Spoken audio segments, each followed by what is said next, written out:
Today we're gonna see how to apply for Amazon seasonal jobs. Firstly, open your web browser and go to Amazon Jobs. In the search bar, type seasonal and enter your preferred location. Browse the list of seasonal jobs opening like warehouse associate, delivery driver, customer service. Click on the job title to view the job description. If you don't have an account, you need to create one. Click Apply Now on your chosen job listing and find out the application form, including your personal details, work history, and availability.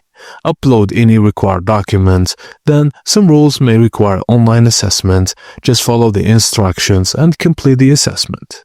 Some positions may require an in-person or virtual interview.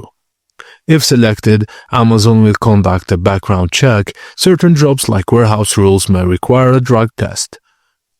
Once approved, you'll receive a job offer via email, accept the offer, and complete any onboarding paperwork. Apply early, especially before the holiday season.